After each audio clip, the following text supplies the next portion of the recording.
के मालेगांव के एमएलए साहब मुफ्ती इस्माइल साहब के साथ आज हम जाकर जो एसआईटी गवर्नमेंट ऑफ महाराष्ट्र ने बनाई है, एडिशनल एसपी अनिकेत साहब से हमने मुलाकात की और उनसे हमने रिप्रेजेंटेशन किया। मेरा मानना यह है कि महाराष्ट्र में एनडीए को, ख़ास तौर से बीजेपी को इस बात की बड़ी तकलीफ़ और मलाल है कि उनके दोनों प्यादे हार गए, एक पार्लियामेंट के इलेक्शन में और दूसरा विधानसभा के चुनाव में। तो इसलिए वो अपनी शिकस्त को हज़म नहीं कर पा रहे हैं और गैर ज़रूरी तौर पर इस तरह का उन्होंने एक एसआईटी तश्कील दिया है। आप हमको ये बताइए कि आप लोग तो देख रहे हैं कि जिन लोगों को गिरफ़्तार किया गया है वो तमाम के तमाम तो भारत के नागरिक हैं, उनके वालिद नागरिक है, उनके भाई, उनकी माँ, उनके रिश्तेदार नागरिक है। उन पर जो केस बुक किया गया है वो डॉक्यूमेंटेशन में गलती एरर हो या कुछ वैसा है। ये कोई रोहिंग्या बांग्लादेशी तो है ही नहीं, ये लोग ना कभी मालेगांव में निकलेंगे। हम महाराष्ट्र के मुख्यमंत्री से ये गुजारिश कर रहे हैं, उनसे रिक्वेस्ट कर रहे हैं कि अननेसेसरी आप पूरे मालेगांव को क्यों सजा देना चाहते हैं। और आपका जो एक्ट है, वो जो बर्थ एंड रजिस्ट्रेशन एक्ट है, ये एक्ट है, इसमें आप देख लीजिए सेक्शन 15 जो है, सेक्शन 15 में क्लियरली लिखा है कि अगर कोई डॉक्यूमेंटेशन में एरोनियस गलती हुई या फ्रॉडुलेंट हुआ, इम्प्रॉपर मेड हुआ, तो उसको आप करेक्ट कर सकते हैं, कैंसिल कर सकते हैं। और सेक्शन 24 में आप देख लीजिए, उसको कंपाउंडेबल बना दिया गया है, पावर टू कंपाउंड ऑफेंस। तो आप इसको इस्तेमाल करिए ना। और ये खामखा एक इलाके को बदनाम करने के लिए, जो एक ज़्यादा तादाद में अल्पसंख्यक समाज के लोग रहते हैं कि रोहिंग्या बांग्लादेशी तलाश करो, जितनों को आप गिरफ्तार किए वो तो सब भारत के नागरिक हैं। पेपर में गलती हो सकती है। तो हम एडिशनल एसपी साहब से ही बोले कि आप यहाँ पर जो लोगों को बुला रहे हैं उनके साथ एक आदमी को अकम्पनी करने दीजिए, और जो धाराएं लगाई गई हैं 120B, इतने सीवियर धाराएं हैं, उसको दोबारा हम उनसे बोले कि आप देखिए उसको। और हमको लगता है कि अननेसेसरी मालेगांव को गैर ज़रूरी तौर पर पार्लियामेंट और असेंबली में उनको शिकस्त हुई तो कोई कंप्लेन कर दिया और आप इस तरह के एसआईटी बना दिए। तो ये हमारा ये मानना है कि यहाँ पर ना कोई रोहिंग्या है, ना कोई बांग्लादेशी है, मगर जो गिरफ्तारी अमल में आई है वो तो डॉक्यूमेंटेशन के ऊपर है। तो इसलिए हम उम्मीद करते हैं कि हमारे अनिकेत साहब और उनकी टीम और ख़ास तौर से महाराष्ट्र की गवर्नमेंट इसको रिलुक करेगी, इन्होंने जो स्टेप लिया है। और मालेगांव में तो आप देख रहे हैं कि मुफ्ती साहब मालेगांव के दूसरे इश्यूज़ जो लॉ एंड ऑर्डर से ताल्लुक़ था, ख़ास तौर से जो बड़े बड़े ट्रक्स अंदर आ जा रहे, और जो परसों हादसा हुआ जिसमें 2-3 लोगों की मौत भी हुई है, तो इन दूसरे उस पर भी हम बातचीत किए। बस आपको इस बात की इत्तला देना था। शुक्रिया। तो मालेगांव में बार बार किरीट सोमैया, नीतीश राणे ये आते हैं, ट्वीट भी करते हैं और कार्रवाई भी होती है, और वो हिसाब से प्रशासन भी चल रहा है, ऐसा नहीं लग रहा। लैंड जिहाद का मुद्दा लेके, बांग्लादेश का मुद्दा लेके, नहीं, आप हमको ये बताइए कि अगर मान लिया जो वोट जिहाद हुआ तो ये लोग गाली किसको दे रहे हैं? इलेक्शन कमीशन गाली दे रहे हैं ना, ये इलेक्शन कमीशन गाली दे रहे हैं। अब आप बताइए, अगर 3,500 ये लोग बोल रहे हैं कि फेक सर्टिफिकेट रोहिंग्या बांग्लादेशी है, तो भाई सरकार तो आपकी है, पुलिस आपकी है, तो अननेसेसरी आप किस पे उंगली उठा रहे हैं? किसको बदनाम कर रहे हैं आप अपने ही सरकार को, अपने ही इंस्टीट्यूशंस को आप बदनाम कर रहे हैं। वोट जिहाद क्या मतलब भाई? यहाँ जनता ने वो फ्री एंड फेयर इलेक्शन हुआ, नहीं हुआ?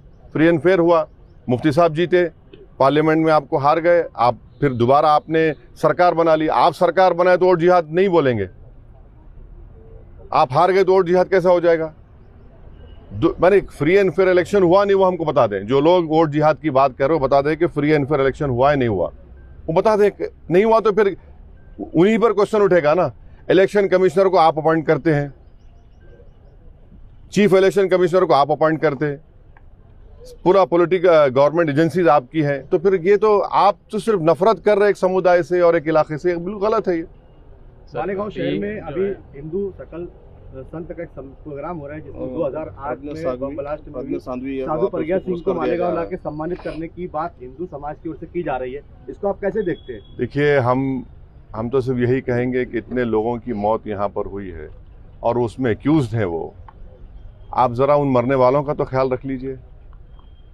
कम से कम ट्रायल तो जो चल रहा है, ट्रायल हम देख रहे हैं, मगर एक ह्यूमन डिग्निटी भी तो होनी चाहिए किसी मरने वालों के लिए। आप ज़ख़म पर नमक नहीं बल्कि ज़ख़म को खोलने की आप कार्रवाई कर रहे हैं, तो गलत है ये। तो इसको तो पुलिस से हम रिक्वेस्ट करेंगे कि इस तरह के प्रोग्राम्स को वो देखें, गौर करें, उसके बाद अपना डिसीजन लें। सर किसी ने जो है वक्फ मामले में जो है आप लोगों की बातें सुनी नहीं है, ये कानून अगर बन जाएगा तो आगे और कितनी मुश्किलें पेश आएंगी? देखिए, वक्फ का जो बिल जो जॉइंट वर्किंग कमेटी को रेफर हुआ था, वो जितने अपोजिशन पार्टीज के एमपीज थे, बशमूल मेरे, कांग्रेस पार्टी के, टीएमसी के, डीएमके के राजा साहब, अब्दुल्ला साहब और एक एनसीपी के मेंबर भी थे, हम तमाम ने, हमारे इमरान मसूद हमारे छोटे भाई वो भी थे, तो हम तमाम ने उस रिपोर्ट के खिलाफ अपनी अपनी डिसेंट रिपोर्ट को दिया। मेरी आप लोगों से रिक्वेस्ट है कि मैंने भी 129 पेजेस की डिसेंट रिपोर्ट दी है, वो पब्लिकली अवेलेबल है, उसको पढ़िए आप लोग। उसको पढ़ने के बाद आपको मालूम हो जाएगा कि जो मोदी सरकार ने वक्फ बिल लेकर आया है वो वक्फ प्रॉपर्टीज़ को बचाने के लिए नहीं लाया गया है, वक्फ प्रॉपर्टीज़ को छीनने के लिए, उसको बर्बाद करने के लिए। और भारत में जितने मुसलमानों की बड़ी बड़ी ऑर्गेनाइजेशंस हैं, चाहे जमीयतुल उलमा हो, मौलाना अरशद मदनी साहब की, महमूद मदनी साहब की, जमात इस्लामी हो, all India Muslim personal law board के सदर मौलाना खालिद सैफुल्लाह रहमानी साहब हो, या फिर आपके मुंबई के जमीयतुल मशाइख जो है, इन तमाम ऑर्गेनाइजेशंस को रिजेक्ट किया है इस बिल को। ये सबसे बड़ी ऑर्गेनाइजेशंस हैं। दूसरी बात यह है कि आप हमको बताइए कि महाराष्ट्र में पंढरपुर की मंदिर है, पंढरपुर की मंदिर में कोई नॉन हिंदू मेंबर नहीं बन सकता, आप यहां पर क्यों बनाना चाह रहे भाई? और वक्फ की प्रॉपर्टीज जो है वो गवर्नमेंट नहीं दी, वो हमारे बुजुर्गों की खून पसीने की गाड़ी कमाई, वो दान दिया अल्लाह के नाम पे। और अगर कोई मुसलमान वक्फ की प्रॉपर्टी को अल्लाह के नाम पे दान देता है तो उसमें उसके औलाद का शेयर नहीं रहता, क्योंकि वो ऊपर वाले अल्लाह के लिए दे दिया गया है। आप बोलते नहीं वक्फ वाला औलाद में बच्ची का शेयर नहीं मार खाया जाएगा, कोई भी दान देता है। तीसरी बात यह है कि उसमें वक्फ बाय यूजर निकाल रहे। हिंदू धर्म में आप बीके मुकर्री साहब की किताब है वो पढ़िए, जो सब मानते, उसमें लिखा कि बाई कस्टम बाई यूसेज वो टेंपल की प्रॉपर्टी हो जाती, वहां पर जब हो जाती तो यहां क्यों नहीं हो सकती है भाई? और वक्फ बाय यूजर ऐसा नहीं है जो बीजेपी झूठ बोल रही कि जहां दस्ती रख दिए, जहां पे हाथ रख दिए, या जहां पे जाके मुफ्ती इस्माइल साहब नमाज पढ़े वक्फ हो आती। नहीं, बाबरी मस्जिद राम मंदिर केस में 4-5 पेजेस है, पैराग्राफ्स है, जिसमें सुप्रीम कोर्ट ने वक्फ बाय यूजर को अपहेल्ड किया, अब उसको निकाल रहे हैं। लिमिटेशन एक्ट हिंदू एंडोमेंट पे अप्लाई नहीं होता, एसजीपीसी सिख गुरुद्वारा अप्लाई नहीं होता, आप इस पे अप्लाई कर रहे भाई। अगर कल के दिन कोई खाबिज है, इंक्रोचर है, उसको रिवॉर्ड कर रहे हैं आप, लिमिटेशन एक्ट आप निकाल कर। कलेक्टर को इतने पावर्स दे रहे हैं आप, कलेक्टर कैसे तय करेगा भाई? कोई अपने मामले में जज बन सकता है क्या? बोलिए आप, वो तो नेशनल जस्टिस के खिलाफ है। और उस बिल में यह भी लिखा गया कि अगर कोई भी जाकर कलेक्टर को दरखास्त दे दिया कि मालेगांव की मस्जिद जो है वक्फ नहीं है, तो कलेक्टर अगर इंक्वायरी ऑर्डर कर देगा तो इंक्वायरी कंप्लीट होने तक वक्फ की प्रॉपर्टी नहीं रहेगी। आप समझ रहे इस बात को? माने ना टाइम लिमिट है उसमें। तो जितने अमेंडमेंट्स लेकर आए हैं, अच्छा उसमें और एक अमेंडमेंट लेके आए कि भाई 5 साल तक जो मुसलमान इस्लाम कबूल करता हो 5 साल तक दान नहीं दे सकता। अब उसमें क्या लिख रहे हैं? उसको डेमोन्स्ट्रेट करना पड़ेगा। क्या डेमोन्स्ट्रेट करना पड़ेगा? मुफ्ती इस्माइल साहब देख के बोलेंगे हाँ ये नमाज पढ़ रहा, एक्सेप्टेबल होगा मोदी साहब के लिए? ये दाढ़ी छोड़ना डेमोन्स्ट्रेशन है, उसको डेमोन्स्ट्रेट करने के लिए, उसके रिलीजन के लिए? क्या रोजा रहना डेमोन्स्ट्रेशन? आप कौन होते भाई? अच्छा वो 5 साल तक नहीं दे सकता मगर किसी और धर्म को दे सकता, वो उसमें लिखा हुआ है। तो ये आप वक्फ प्रॉपर्टीज को बचाने के लिए नहीं ला रहे हैं, ये वक्फ को बर्बाद करने के लिए, वक्फ को छीनने के लिए, मस्जिदों को छीनने के लिए, खबरस्तान को छीनने के लिए, इवैक्यू प्रॉपर्टीज जो वक्फ हैं हजारों एकड़ में ख़त्म करने के लिए। आखिरी बात यह है कि ये जो झूठा प्रोपेगेंडा बीजेपी फैलाती है कि 13 लाख सबसे बड़ा तीसरा बड़ा रियल एस्टेट है, मैं आपको बता रहा हूं कि तमिलनाडु, आंध्र प्रदेश, तेलंगाना और ओडिशा के चंद प्रॉपर्टीज को मिलाए तो यहीं पर 4 प्रदेशों में 14 लाख एकड़ जमीन है। मैं यूपी, बिहार, राजस्थान को नहीं मिलाया हूं, महाराष्ट्र को नहीं मिलाया हूं। तो ये आप क्यों, ये तो सिर्फ हमारी धर्म की प्रैक्टिस से हमको छीनना चाह रहे हैं आप। वक्फ जो है मुसलमानों के लिए एक इबादत है, आप उसको छीनना चाह रहे हैं हमसे। तो सरासर आप हमारे से वक्फ छीनना चाह रहे हैं, मस्जिदें छीनना चाह रहे हैं। तो इसका हम विरोध कर रहे हैं और भारत की पूरी जनता में बात जा चुकी है कि हिंदू धर्म के, क्रिश्चियन धर्म के, सिख धर्म के, उनके मंदिर में, उनके रिलीजियस प्लेस में कोई उनका धर्म का आदमी मेंबर बन सकता है? कोई नहीं बन सकता। यहाँ क्यों बनाना चाह रहे?